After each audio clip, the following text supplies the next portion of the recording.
Confirmé, BYD dévoile son modèle 2026 et bouleverse le marché mondial. BYD n'a pas cherché à rattraper les autres. Elle a construit son propre terrain de jeu.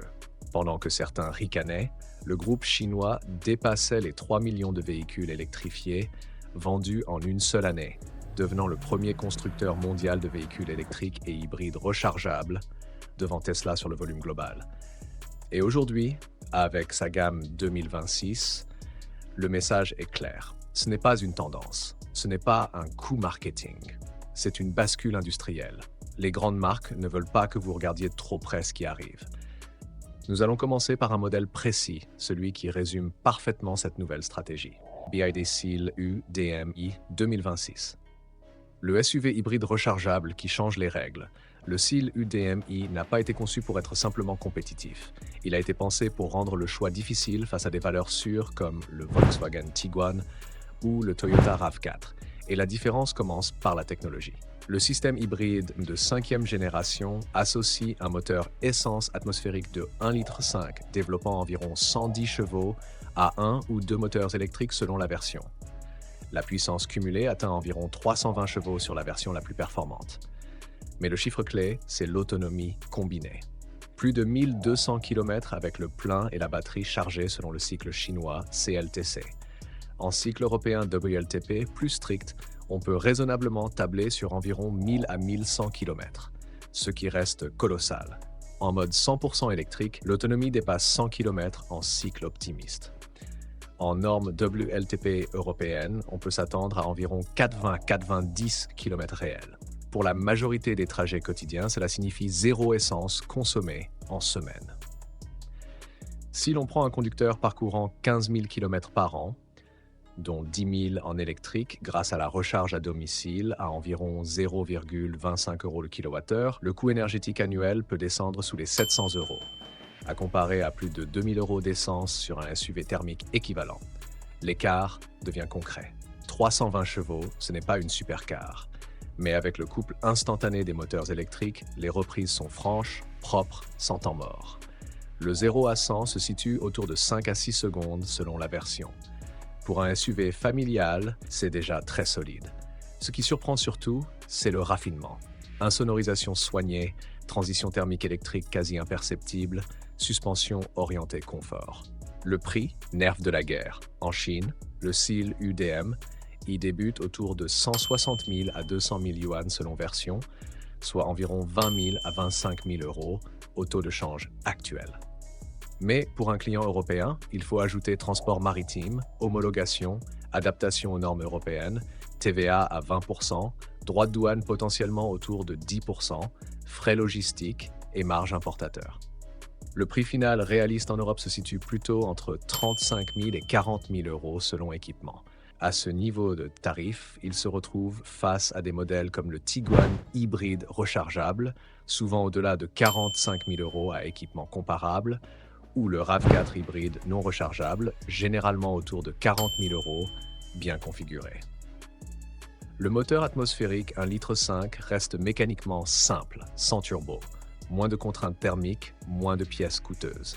Les intervalles d'entretien sont similaires aux standards européens, environ 15 000 à 20 000 km. La batterie lithium fer phosphate dite Blade, technologie maison de BYD, est réputée pour sa stabilité thermique et sa longévité. Le coût estimé de remplacement complet, en cas de hors garantie, pourrait se situer entre 8 000 et 12 000 € selon capacité et évolution du prix des cellules. C'est élevé, mais comparable aux autres hybrides rechargeables du marché. Les pièces d'usure classiques, comme les plaquettes de frein, ont tendance à durer plus longtemps grâce au freinage régénératif. Sur la durée, le coût global peut donc rester compétitif. Oui, la marque est encore jeune en Europe. Oui, le réseau est moins dense que celui de Volkswagen ou Toyota. C'est un fait. Mais cela signifie aussi une phase de conquête. Des garanties longues, souvent 6 à 8 ans sur la batterie. Des équipements généreux dès les versions d'accès. Une volonté de séduire plutôt que de capitaliser sur une image installée depuis 50 ans. Le design, parfois jugé trop sage par certains, joue en réalité la carte de la neutralité internationale. Le Seal UDM-i adopte ce que BYD appelle son esthétique océan. Des lignes fluides, presque tendues comme une vague prête à se briser, une posture large et posée, une signature lumineuse, à LED affûtée à l'avant comme à l'arrière. Ce n'est pas un SUV qui cherche à se faire discret sur le parking du supermarché. Il affirme sa présence, sans tomber dans l'excès caricatural. À bord, la vraie surprise.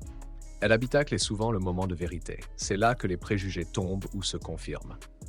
Grand écran central rotatif de plus de 15 pouces, dalle numérique pour le conducteur, matériaux moussés sur la planche de bord, insert soigné, siège large avec réglage électrique et mémoire selon finition. À l'arrière, 3 adultes tiennent réellement sans se détester au bout de 50 km. Empattement généreux, plancher quasi plat, espace aux genoux confortable. Le toit panoramique inonde l'habitacle de lumière. On est dans une ambiance qui regarde franchement vers le segment premium. 5 ans plus tôt, personne en Europe n'aurait parié là-dessus. Aides à la conduite incluses. Là où beaucoup de marques européennes facturent chaque option au prix d'un week-end à Rome, BYD intègre un pack complet dès la base. Freinage d'urgence automatique, régulateur adaptatif, maintien actif dans la voie, surveillance des angles morts, alerte de trafic arrière. Ce sont des équipements souvent facturés plusieurs milliers d'euros cumulés chez certains concurrents. Ici, ils sont inclus. C'est un choix stratégique et un message très clair envoyé au marché. Ce n'est plus un choix exotique, c'est un calcul rationnel. BYD, Han-L 2026, la berline qui attaque le sommet. Si le SEAL UDMI montre l'ambition, la Han-L affiche la démonstration de force. En Chine, le nom Han porte un poids symbolique comparable à celui d'une BMW série 7 en Allemagne ou d'une Mercedes classe S à l'échelle mondiale. C'est la vitrine technologique, le porte-étendard.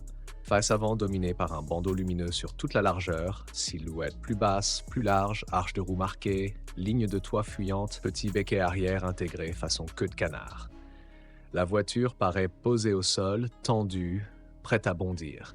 On n'est plus dans la berline sage, on est dans l'affirmation. Version à 2 moteurs électriques, transmission intégrale, puissance cumulée d'environ 748 chevaux. Oui, 748 chevaux dans une grande berline familiale. Le 0 à 100 km/h se situe autour de 3 secondes et demie en version standard et peut descendre sous les 3 secondes en variante performance. Ce sont des chiffres que l'on associe habituellement à des modèles comme la Porsche Taycan. La gestion vectorielle du couple répartit la puissance entre les essieux avec précision. Résultat, la performance n'est pas qu'un chiffre marketing, elle devient exploitable. La Han-L repose sur la dernière évolution de la batterie Blade Lithium Fer Phosphate de BYD. Structure intégrée au châssis, meilleure rigidité, sécurité accrue face aux risques thermiques. Autonomie annoncée au-delà de 700 km en cycle chinois. En cycle européen plus exigeant, on peut estimer environ 600 à 650 km selon version et jante. La recharge rapide permettrait de récupérer plusieurs centaines de kilomètres en moins d'un quart d'heure sur borne ultra rapide adaptée. Sur autoroute européenne, cela signifie une pause café et vous repartez. Le coût de remplacement complet d'une batterie de grande capacité de ce type, hors garantie, pourrait dépasser 15 000 à 20 000 euros selon évolution des prix des cellules. C'est élevé, mais comparable aux grandes berlines électriques européennes. À bord, cuir de qualité supérieure, siège arrière inclinable avec fonction massage sur certaines versions, écran dédié aux passagers arrière, éclairage d'ambiance personnalisable, double vitrage acoustique, système audio premium. L'ambiance peut réellement rivaliser avec une Mercedes EQE ou une BMW i5 en termes d'impression générale. Système d'aide à la conduite avancée, capable de gérer la conduite sur autoroute, changement de voie automatique, assistance en environnement urbain et stationnement automatisé. Ce qui semblait futuriste il y a 3 ans devient progressivement standard. Le choc des prix. En Chine, s'affiche autour de 40 000 $, soit environ 37 000 euros. Transposée en Europe avec taxes, transport, homologation et marge, elle pourrait raisonnablement se situer entre 55 000 et 65 000 euros selon configuration. À comparer avec une Taycan, souvent bien au-delà de 90 000 euros, ou certaines berlines électriques allemandes qui dépassent largement 70 000 euros à équipement équivalent. La question devient presque dérangeante. Si une berline propose près de 750 chevaux, plus de 600 km d'autonomie réelle estimée, un habitacle luxueux et une technologie avancée pour un tarif inférieur à plusieurs concurrentes européennes, qu'est-ce que l'on paie exactement ailleurs? L'image, l'héritage. Le badge. LN n'est pas juste une voiture rapide, c'est un symbole, celui d'une industrie chinoise qui ne joue plus en deuxième division. Et ce n'est que le milieu de la liste. BYD Tang EV 2026, le SUV familial qui vise le sommet. Nous entrons dans le trio tête, et là, le ton change encore. BYD n'a pas conçu le Tang en se demandant ce que les brochures marketing allaient raconter. Ils sont partis d'une question simple. Qu'attend réellement une famille qui investit 50 ou 60 000 euros dans un véhicule? De l'espace réel, de la sécurité, de la puissance suffisante, de l'autonomie crédible et une vraie qualité perçue. Puis, ils ont tout assemblé dans un package cohérent et l'ont envoyé frontalement face au Tesla Model X et à l'Audi Q8 e-tron. Un design affirmé mais maîtrisé. La version 2026 marque une évolution nette. Face avant large avec panneaux lumineux, projecteurs LED anguleux, capot haut qui impose le respect sans tomber dans l'agressivité caricaturale. Le profil reste propre, presque épuré, mais l'essentiel est ailleurs. La ligne de toit conserve une vraie hauteur jusqu'au 3e rang. Beaucoup de SUV dits 7 places sacrifient l'arrière. Ici, BYD a clairement refusé ce compromis. On parle d'un véhicule long de près de 4,80 m avec un empattement généreux qui se traduit concrètement par de l'espace aux jambes. Sous le plancher, double moteur électrique, transmission intégrale, puissance cumulée d'environ 523 chevaux. Le 0 à 100 km/h est abattu en environ 4 secondes et demie. Pour un véhicule de plus de 2 tonnes capable d'accueillir 7 adultes, c'est presque absurde. Et pourtant parfaitement exploitable grâce à une gestion électronique très fine du couple. Batterie Blade lithium fer phosphate, toujours la signature maison. Capacité autour de 100 kWh selon version. Autonomie annoncée à plus de 600 km en cycle chinois. En cycle européen WLTP plus exigeant, on peut raisonnablement viser environ 550 km réels selon jantes et style de conduite. Pour une famille qui parcourt 20 000 km par an, cela signifie des semaines entières sans recharge quotidienne obligatoire, surtout si une borne domestique est installée. Recharge rapide, permettant de passer d'environ 10 à 80% en une trentaine de minutes sur borne haute puissance. Le coût estimé d'un remplacement complet de batterie hors garantie pourrait se situer entre 15 000 et 20 000 euros à ce niveau de capacité. C'est une somme importante, mais comparable à ce que demanderait une grande batterie chez Tesla ou Audi. BYD propose généralement des garanties longues, souvent 8 ans sur la batterie. À l'habitacle, montez à bord, installez-vous au second rang et vous comprenez immédiatement la stratégie. Selon configuration, siège individuel type capitaine avec accoudoir, réglage électrique, parfois ventilation et chauffage. Écran arrière, commande de climatisation dédiée. On frôle l'ambiance d'une classe affaires. Le 3e rang, point souvent négligé chez la concurrence, accueille réellement des adultes sur des trajets raisonnables. Pas seulement des enfants pour 10 minutes. Matériaux moussés, insert brillant utilisé avec retenue, grand écran central rotatif, instrumentation numérique claire. L'ergonomie reste intuitive, sans nécessiter un diplôme d'ingénieur pour régler la ventilation. Aides à la conduite. Le Tang EV embarque la dernière génération d'aides à la conduite BYD. Conduite assistée sur autoroute, changement de voie automatique, assistance en milieu urbain, stationnement automatisé. Il y a 3 ans, ces fonctions semblaient réservées à des modèles à plus de 420 000 euros. Aujourd'hui, elles descendent progressivement dans une gamme plus accessible. Le prix. Le Tang EV tourne autour de 40 000 $, soit environ 37 000 euros. Transposé en Europe avec transport, homologation, TVA à 20%, droits de douane et marge importateur, le tarif réaliste pourrait se situer entre 55 000 et 65 000 euros selon version et niveau d'équipement. Face à un modèle X qui dépasse largement les 100 000 euros en Europe, ou un Q8 e-tron souvent positionné au-delà de 80 000 euros bien configuré, l'équation devient très intéressante. Le Tang EV impose une question directe. Combien vaut réellement le logo sur le capot? Ce SUV n'est pas seulement une alternative, il est une déclaration d'intention. Et si vous pensiez que BYD avait déjà frappé fort avec ses hybrides et ses berlines, attendez de voir ce qui arrive dans le duo de tête. Yangwang U9 2026, L Hypercar qui fait tomber les clichés. Avant d'aller plus loin, il faut poser les chiffres calmement. Pas d'exagération, pas d'effet YouTube, juste des données brutes. 0 à 100 km/h en environ 2 secondes et 3 dixièmes. Oui, à peine plus de 2 secondes. Nous parlons ici d'une hypercar électrique développée par Yangwang, la marque ultra-premium de BYD. Et ce temps place la U9 dans la même conversation que des machines comme la Bugatti Chiron ou la Rimac Nevera. La différence? Le prix. En Chine, la U9 est annoncée autour de 300 000 $, soit environ 275 000 à 280 000 € au taux actuel. Importée en Europe avec transport, homologation, TVA et taxes, on pourrait imaginer un tarif final dépassant les 350 000 €. C'est colossal pour un particulier. Mais dans l'univers des hypercars, où certains modèles dépassent le million, voire plusieurs millions d'euros, cela devient presque rationnel. 4 moteurs électriques, un par roue, puissance cumulée d'environ 1287 chevaux. Chaque roue reçoit un contrôle de couple indépendant. Cela signifie que la voiture ne se contente pas d'accélérer en ligne droite comme une fusée. Elle gère activement la répartition de la puissance pour optimiser l'adhérence en courbe. Résultat, une précision de trajectoire impressionnante pour un véhicule de cette puissance. La suspension active hydraulique Dissus X analyse la route plusieurs fois par seconde. Chaque roue peut être ajustée indépendamment pour maintenir stabilité et performance. BYD a même démontré la capacité du véhicule à rouler brièvement sur 3 roues, la 4e étant relevée tout en conservant stabilité et contrôle. Ce n'est pas un gadget marketing, c'est une vitrine technologique. La U9 repose sur une batterie haute performance issue de l'architecture Blade. La capacité exacte dépasse les 80 kWh. Le remplacement complet d'un pack de cette taille et de cette technologie hors garantie pourrait théoriquement dépasser les 40 000 €. Mais à ce niveau de gamme, l'acheteur ne se situe plus dans une logique de coût au kilomètre. Il achète un sommet technologique.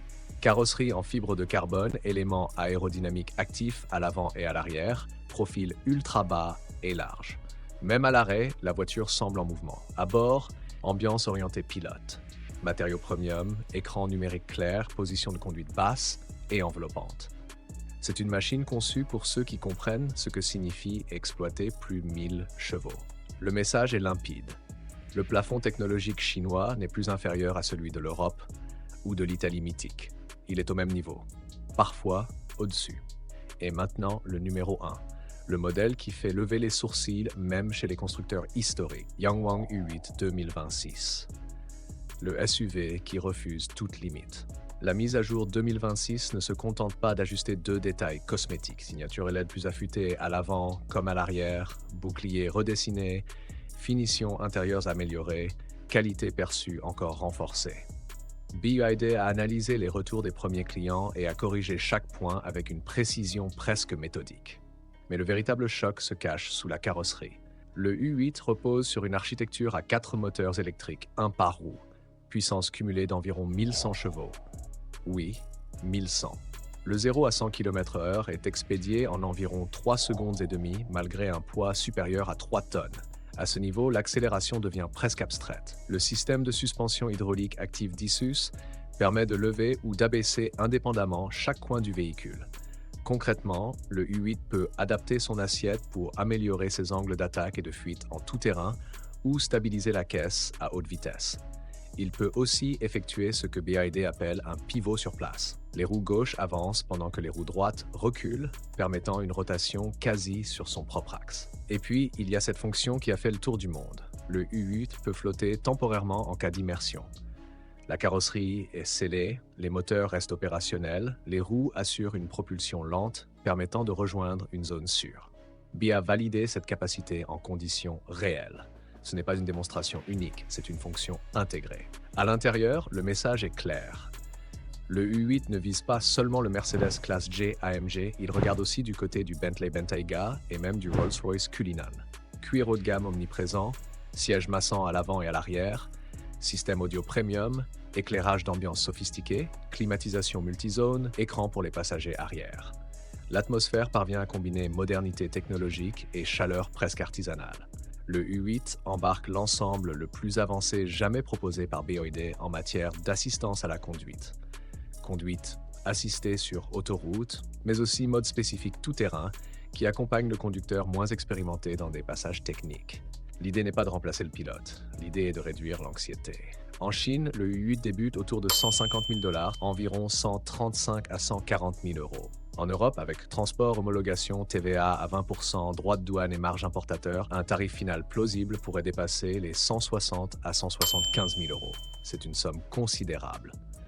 Mais face à un classe G AMG souvent au-delà de 200 000 euros, un Bentayga ou un Cullinan qui grimpe bien plus haut encore, le positionnement change la conversation. Le U8 ne se contente pas d'être moins cher. Il propose une technologie qu'aucun de ses modèles ne combine à ce niveau. Les marques historiques ne sont pas condamnées, elles ont l'expérience, le réseau, l'image, mais elles ne peuvent plus ignorer la réalité. La révolution n'est pas théorique, elle roule déjà. Et si vous voulez maintenant comprendre quel SUV électrique la Chine a réellement développé pour tenter de conquérir le marché européen, la vidéo suivante vous réserve quelques surprises.